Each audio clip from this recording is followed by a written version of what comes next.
enough of that.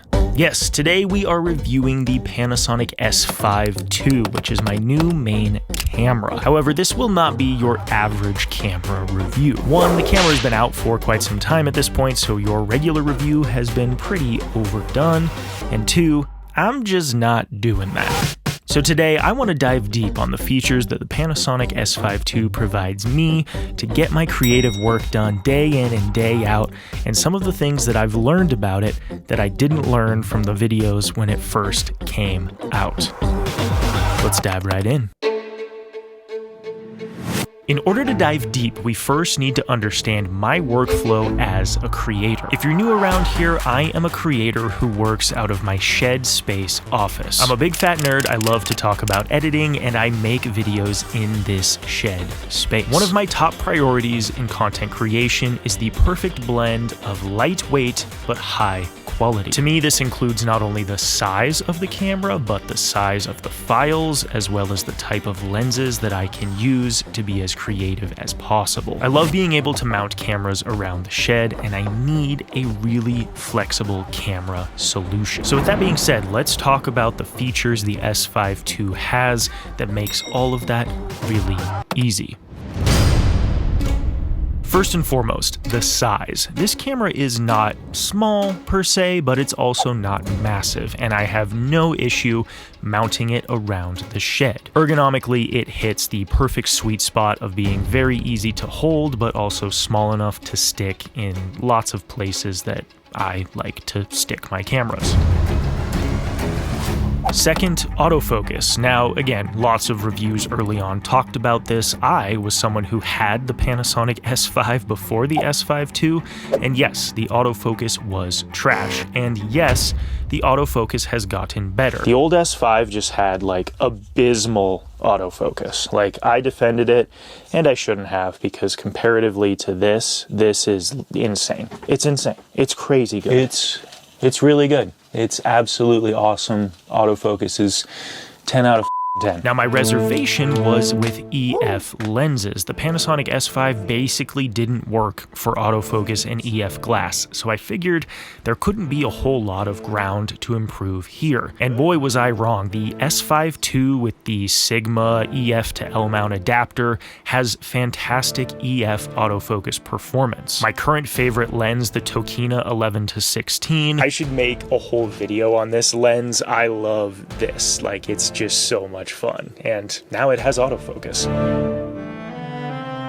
The next piece of the puzzle is the super small file sizes. Personally, on my S5II, I shoot in 8-bit HD, and the files are tiny. And yes, if you pixel peep against the 4K 10-bit options, it looks pretty bad, but for internet content, I generally find it to look really high quality. As someone who's used cameras for a while, in my opinion, it still looks significantly better than your iPhone. Now, all of my purists are going to freak out and say, Jake, how do you color grade 8-bit footage? And well, the answer is, I don't. The Panasonic S5II also has this really killer feature that lets you load LUTs onto the camera, and you can either bake in those LUTs or preview with those LUTs. Because I'm in the shed with a controlled lighting environment, I try to shoot everything in camera. On the camera's screen, the LUT is loaded, and I can see exactly what it's going to look like when I put it on the computer. In a lot of ways, I'm almost shooting film. I basically just shoot what I see and then I use it. Saves me a ton of time, and again, I'm not as interested in going all in with color grading. So yes, the Lut Preview feature on this camera and its accuracy is immaculate.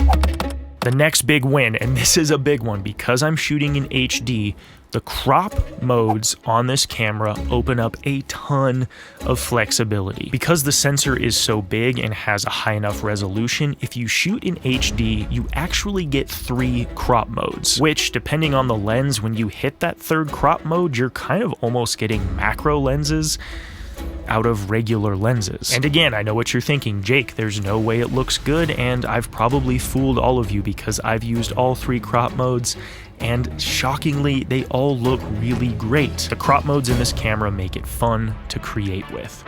Now, I didn't mention it exclusively earlier, but I also make a lot of vertical content with this camera, and I think most cameras have this nowadays, but Not all of them used to. The gyro in this camera actually makes it so that when you shoot content vertically, the metadata is stored, and when you put it into your editor, it's oriented correctly. Small little feature, but one that I really appreciate because I can film that vertical content and not have to try to rotate it in post. It just saves me a step. Love that little feature. And last but not least, I want to do an Ergonomics rapid fire to highlight some additional human touch things that this camera brings that supports all of the technical stuff we just talked about. The camera has a flippy screen, which of course makes it easy to make vertical and YouTube content. We love to see that. The grip is very nice. I like it much more than the S5. It is bigger, it is chunkier, but it feels much better to use. It now has a full-size HDMI, which is great for streaming and for using your camera for video calls, which is something I often do with my video podcasts. It also has a USB-C port, which I use to charge the camera, and I also use it to get footage off of the camera without having to fiddle with SD cards.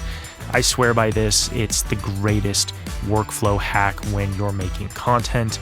You should definitely consider doing that. And lastly, just about all of the keys can be remapped to whatever you like with this camera, and I've got them set to a bunch of different separate things: audio control, preview LUTs, crop modes, you name it, they're all on the D-pad or quick buttons that are easy to reach.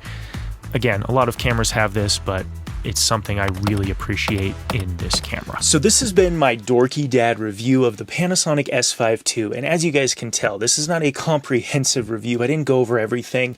I went over the things that I care about, the things that make content creation fun and easy, and I honestly believe that this camera is like one of the best cameras on the market for doing that. And if you're here, I don't know if it needs to be mentioned, but you can get this camera and the kit lens, which is one of my favorite L-mount lenses, for under $2,000, which is just crazy because this camera can be a beast content creator style camera, but it can also like shoot movie quality video with the 10-bit options. Like, it just scales so well. It's like a very nice camera at a very reasonable price that can grow with you in your video journey, photography journey, whatever it is that you're doing. I absolutely love this camera. I can't say enough good things about it, but with that, guys, I'm going to end it right there because I need to get back to editing.